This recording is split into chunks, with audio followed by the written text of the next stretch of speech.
Yung naging tugon ni Martin Romualdez matapos po yung naging pahayag ng Pangulo sa kanyang SONA, ano pong messaging nun sa publiko ngayon? Paano natin yung titignan? Ah, medyo kung ako, kung 'pag binabasa ko siya ano, parang iba yung postura at saka yung tono niya ngayon. Kasi dati nung parang nagpahiwatig yung Mm. ombudsman, bigla na lang siyang online video na, Mm. very defensive.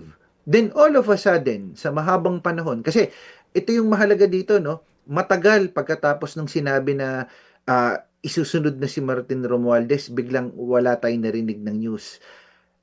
Nananahan tayo na ito yung sinasabi nila na case build-up, pinapalakas yung kaso, nag-gather ng evidence. Sana, totoo yan, no, na yung pronouncement ng Pangulo kahapon, hindi lang para iparinig sa atin yung mga bagay na gustong marinig. Ah. Pero kapag ka inusig nila yan, talagang under the court of law at iba na yon, di ba? Na talagang the evidence will hold, may strong yung evidence. Pero kahapon, doon sa pronouncement ni Martin Romualdez, parang iba yung kanyang tono. Iba Mm. yung nakita natin na ginagalang niya, Mm. nirerespeto niya Mhm.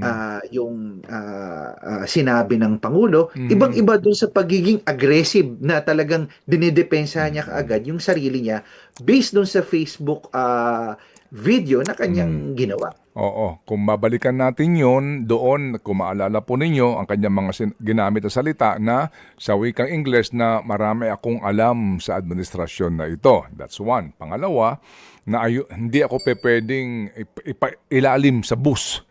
Di ba? Sabi niyang gano'n, ano? Kumbaga, hindi ako papayag na ako'y maisakripisyo dito.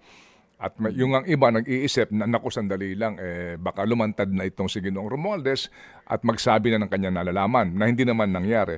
So ito nga, ang actual na statement ni Ginoong Romualdez, nandiyan ba sa iyo, Cha? Yes, meron na. Anong kanyang mga Ito words po na ang ginamit? actual na statement ni Oo. dating House Speaker Martin Romualdez. Mhm. Masakit man ito sa aming pamilya. Mm-mm. Iginagalang ko ang naging pahayag ng Pangulo. Hindi ako kailanman humingi ng pabor o espesyal na pagtrato. Sang-ayon ako na gawin natin ang tama. Ang tama ay ang sumunod sa proseso at hayaan ng ebidensya ang magsalita. Naninindigan akong wala akong ginawang anumang labag sa batas at handa akong patunayan ito. Maraming salamat. Ayun. So, ito ang binabanggit ngayon. Ito ho yung pinaghuhugutan ni Professor ngayon sa kanya pong sinasabi na nag-iba na, no? Nag-iba ng tono si Ginoong Romualdez.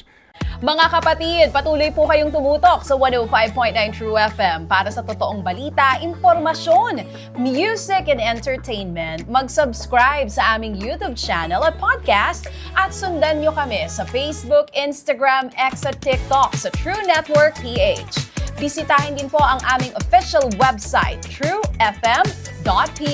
At panoorin din kami sa True TV Signal, Channel 19. Kami po ang 105.9 True FM. Laging true sa'yo, kapatid.